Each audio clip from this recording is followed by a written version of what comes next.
A fiery horse with the speed of light, a cloud of dust, and a hearty hi-yo silver. The Lone Ranger.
His faithful Indian companion Tonto, the daring and resourceful masked rider of the plains, led the fight for law and order in the early western United States. Nowhere in the pages of history can one find a greater champion of justice. Return with us now to those thrilling days of yesteryear. From out of the past come the thundering hoofbeats of the great horse Silver. The Lone Ranger rides again. Oh, Silver! That's your big fellow! Hi-yo, Silver! Hooray!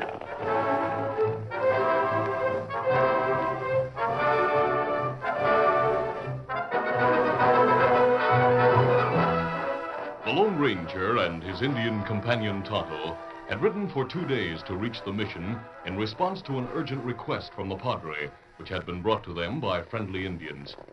As the masked man and Indian drew rein in the mission courtyard, the Padre came from the doorway to meet them. Easy, Scout. Easy, fella. Good afternoon, Padre. My friends, I knew you would come as quickly as possible. I've been watching for you from one of the windows. We ride today. Come plenty fast. But at last you're here. We'll go inside, and while you rest, I'll tell you why I sent for you. I knew it must be important. It is, my friend, very important. We'll attend to our horses right away, Padre. Then we'll come inside to hear about it.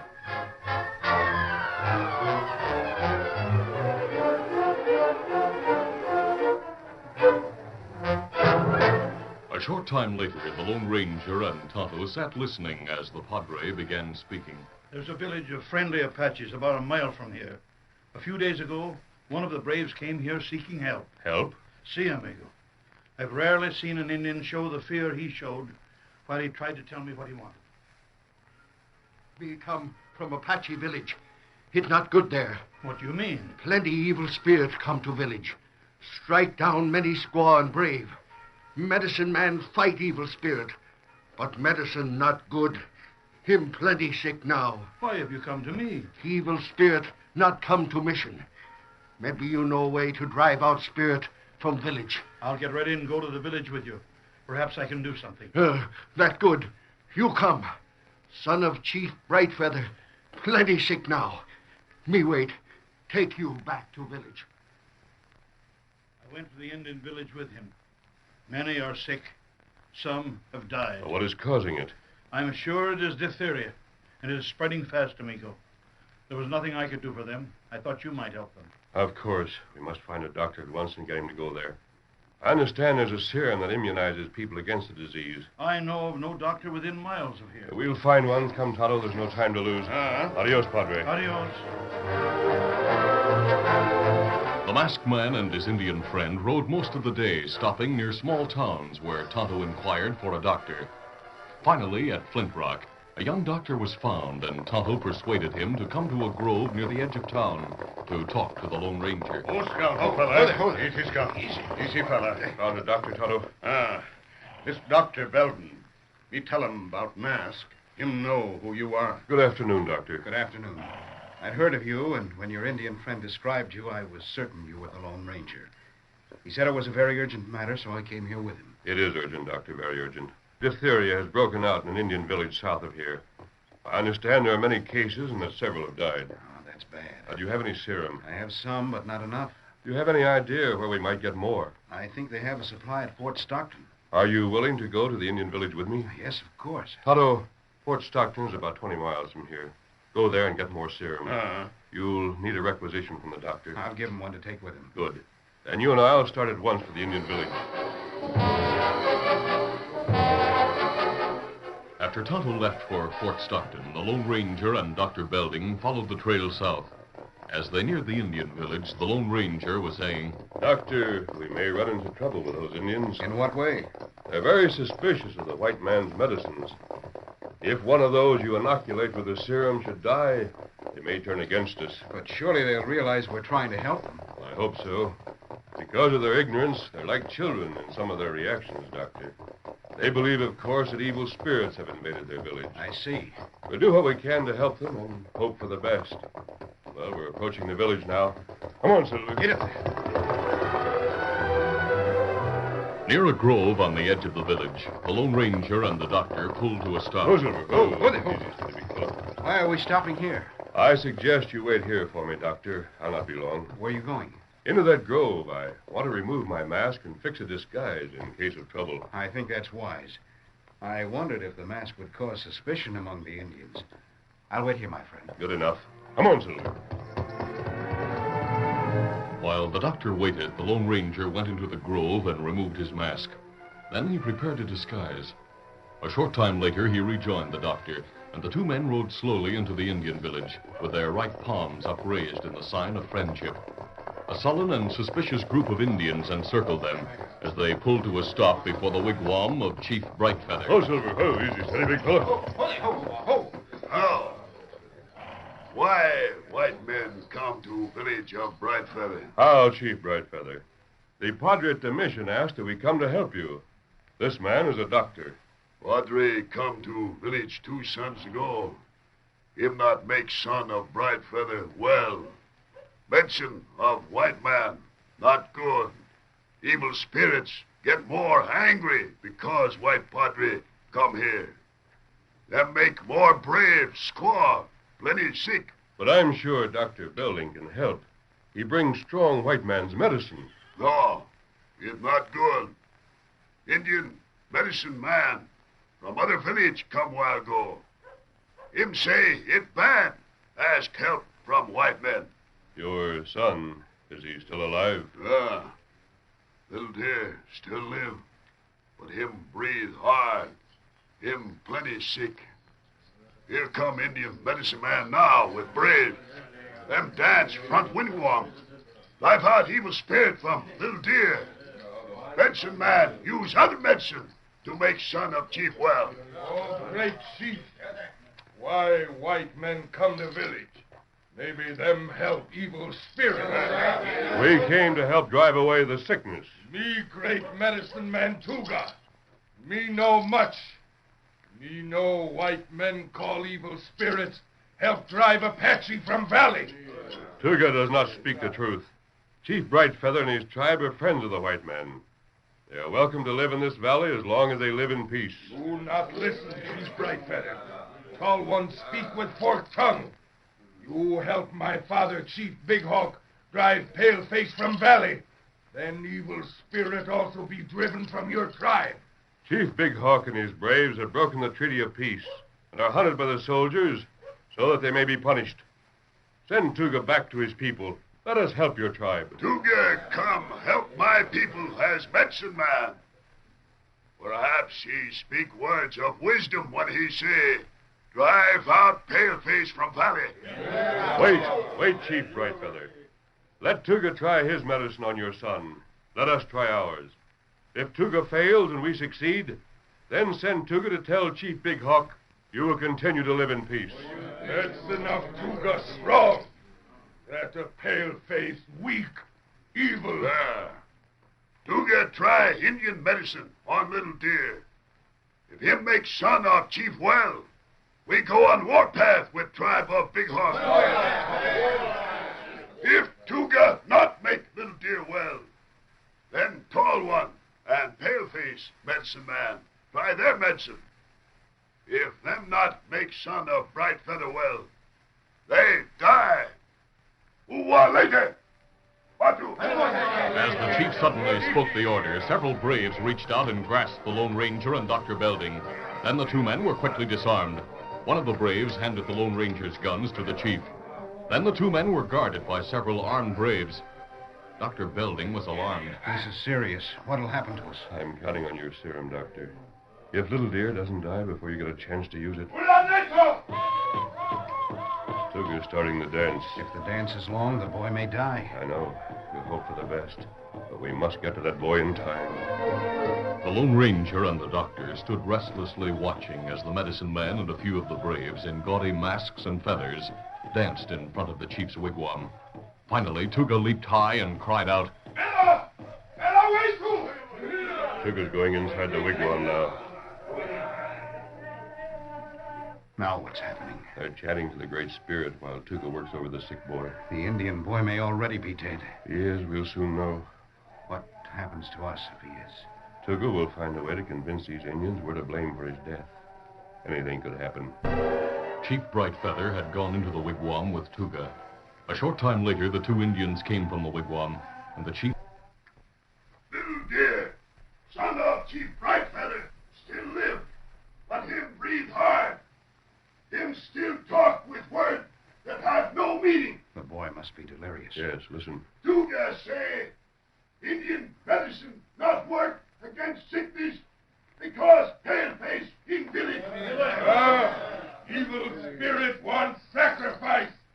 Tuga say burn Tall One and pale-faced medicine man at stake. Wait, Chief Brightfeather. You have given the word of a great chief that we would have a chance to use our medicine on your son. Do not listen. Them must be sacrificed. Hula! Hula! Word of Chief Brightfeather given.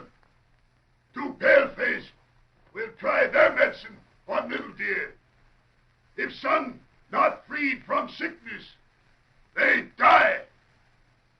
Brightfeather has spoken. Well, this is it, Doctor. I pray we're not too late to save the boy. Bring your kit, Doctor. We're going inside the Little Deer now.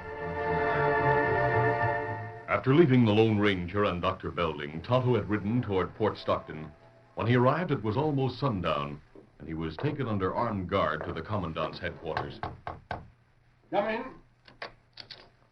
What is it, Sergeant? This Indian insists he has an urgent message for you, Colonel Gill. Me Tonto. Me ride with friend who wear mask. Why, of course. It's all right, Sergeant. Tonto is trustworthy. You may go. Yes, sir. Briefly, Tonto told the colonel about the epidemic in Chief Brightfeather's village. The colonel showed great concern as he said, That's serious.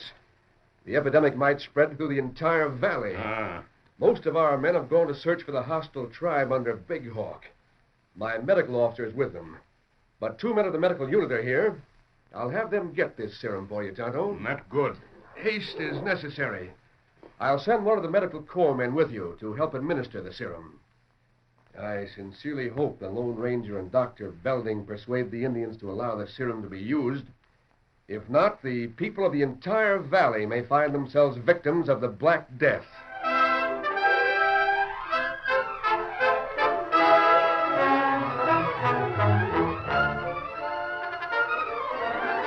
The curtain falls on the first act of our Lone Ranger adventure.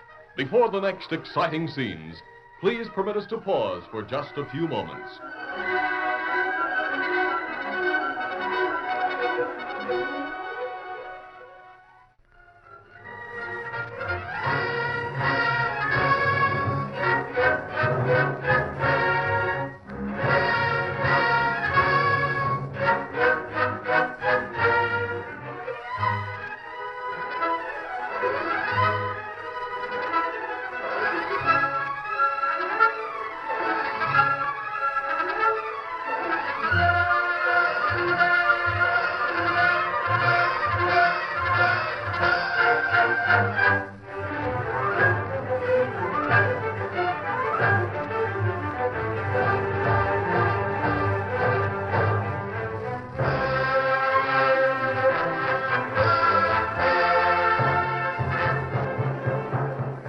to continue. At the Indian village, the Lone Ranger and the doctor had entered the chief's wigwam. A small fire burning in the center of the large circular structure lighted the interior. Nearby, on a pallet of pine boughs covered with blankets, Little Deer lay gasping for breath. The boy is burning up with fever. Better cover your mouth and nose with your neckerchief for protection. Right. As the two men bent over the suffering boy, Tuga and the chief watched from the wigwam entrance. Armed braves stood behind them, ready and waiting. Shielding his actions with his body, the doctor hurriedly put serum into a syringe. They may stop us if they see what we're doing. Hurry, Doctor. Take his arm from under the blanket. I'm ready. Right. Working quickly but expertly, the Lone Ranger and doctor inoculated the Indian boy. Little Deer cried out. That's it. Look, Chief Brightfeather. Evil ones use pointed weapon, poison Little Deer. Why you do this to my son? What treachery is this? We have given Little Deer some white man's medicine, Chief Brightfeather. We hope it will make him well. Him lie. Little Deer cry out in pain. Now his eyes close. The shadow of death is on his face. Chief, we must have time. Wait and watch. No, you not wait. Them lie to you. Who they? Once more, at the chief's command, several braves quickly grasped the Lone Ranger and Dr. Belding. Doctor, is there any hope for the boy? If there's to be a change for the better, it should come in about 2 hours. I pale-face to stakes. They be sacrificed to save rest of tribe. Chief Brightfeather, wait. Wait 2 hours. Then go to your son. If you kill us now, many more of your people will die. You not listen, Chief Brightfeather. Wait, Tuga. It not long after sundown, when moon show over ridge and give light into valley, they die if Little Deer not free of sickness. Latillo, I have spoken.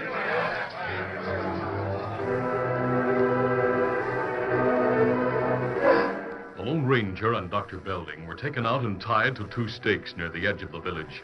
Wood was piled at their feet, ready to be lighted. Then they were left alone while the Indians started a weird and monotonous sacrificial dance in the center of the village. The Lone Ranger and Dr. Belding talked in low voices. Our situation seems hopeless, my friend. And you don't think the boy will pull through? There's a slight chance. We mustn't give up hope. You think Chief Brightfeather will keep his word and free us if the boy does rally? I'm sure of it. But Tuga's treacherous. Anything could happen. I'll try to think of some way out of this in case the boy doesn't improve.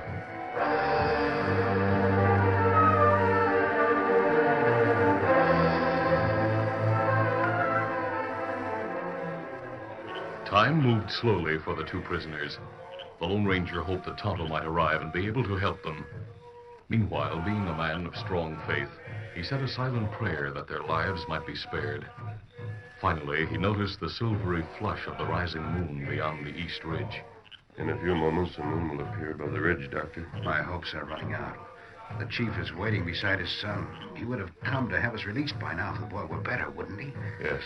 That infernal and monotonous sound of the dance is enough to drive a man crazy.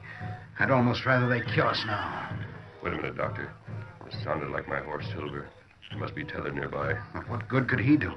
From the way he's acting, I think he may hear Tonto approaching on scout. Then Tonto will also be sacrificed. If there was some way to warn him. Tonto has learned to be cautious, Doctor.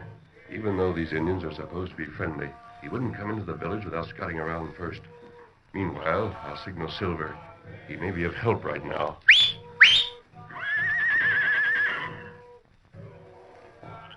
He must be well tied. Yes, The moon is shining into the valley.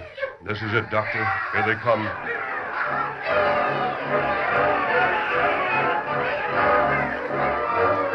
A short distance from where the Lone Ranger and Dr. Belding were tied, the great stallion Silver was tied to a sapling. He had heard his master's signal and immediately tried to break loose, but without success.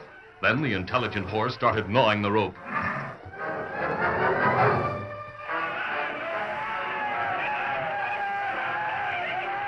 The Indian braves, led by Tuga, stopped their dance and moved toward the 2 prisoners with bloodthirsty cries. 2 of them held blazing torches of dried grass tied to long poles. As the savages stood in a semicircle in front of the Lone Ranger and the doctor, Tuga gave an order. Go light fire! Burn 2 evil ones! The 2 braves moved forward with outstretched torches, ready to plunge them into the dried leaves and branches. It was then it happened. The great silvery stallion leaped forward, bowling over the two braves and knocking the torches from their hands. At the sight of the snorting, bucking animal, the other braves fell back, awestruck.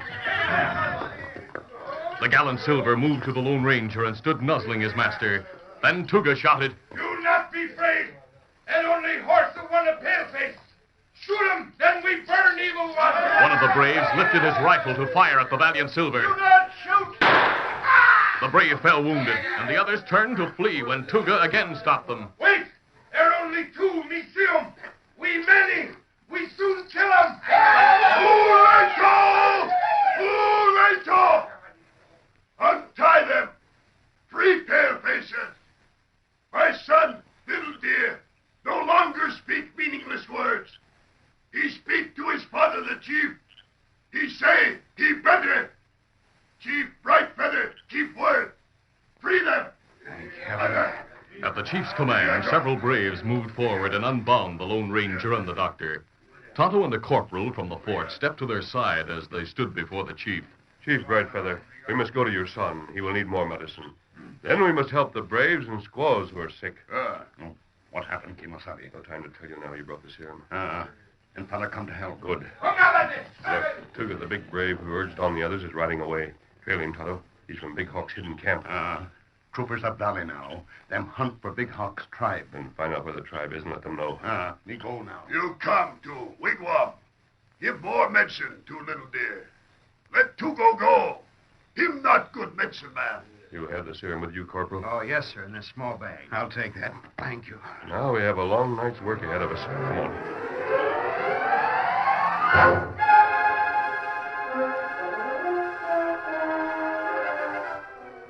In the wigwam, the Lone Ranger and doctor found Little Deer much improved.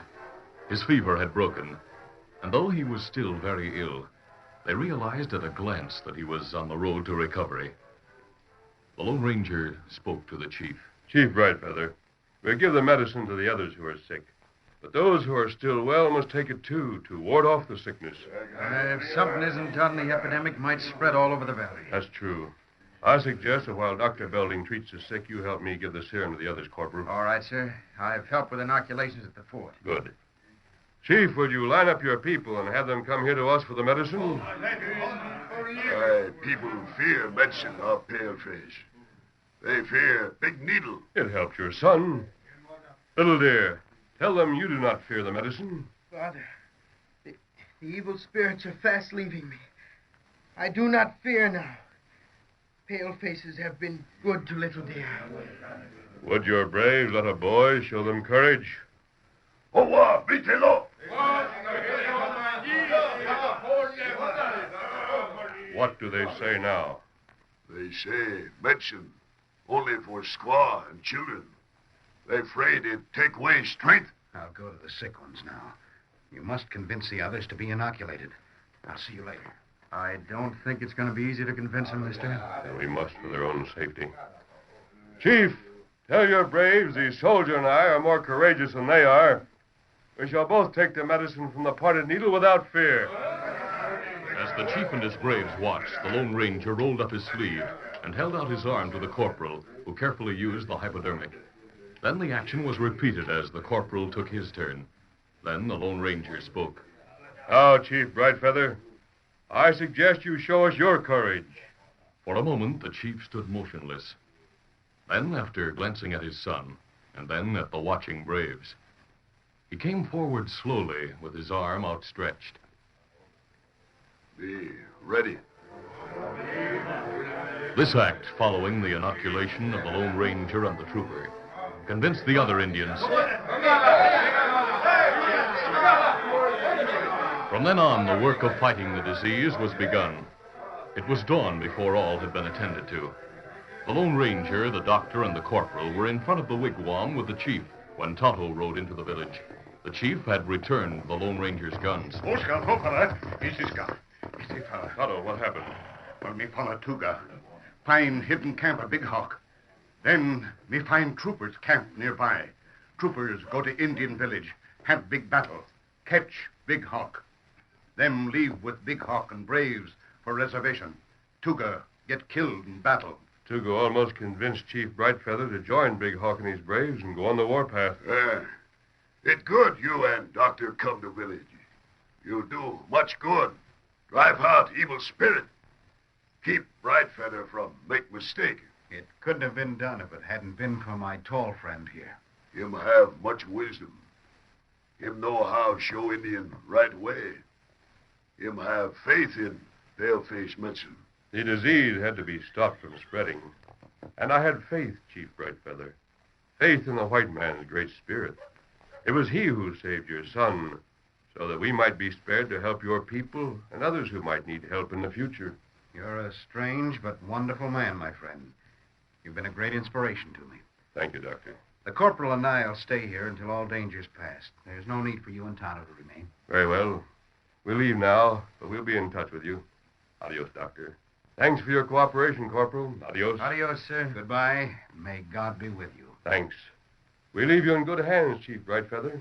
Adios. Tall One always welcome in village of Chief Brightfeather. Him strong, brave, good friend. Adios. Bring Scout, Tonto. Silver's nearby. Let's go. Man alive, what a soldier he'd make, Doctor? He is a soldier, Corporal.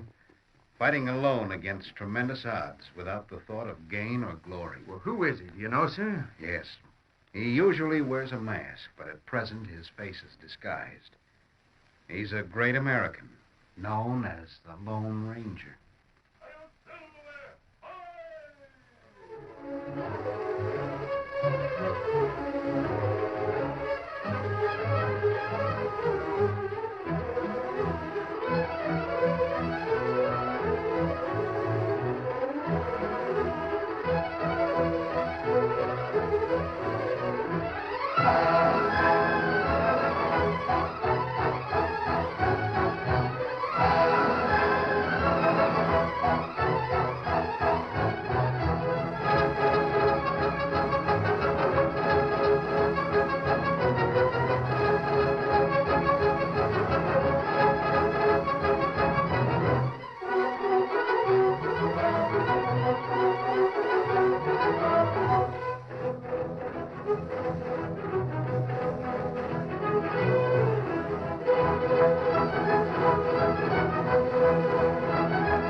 This is a feature of the Lone Ranger Incorporated, created by George W. Trendle, produced by Trendle Campbell Muir Incorporated, directed by Charles D. Livingston, and edited by Fran Stryker. The part of the Lone Ranger is played by Brace Beamer.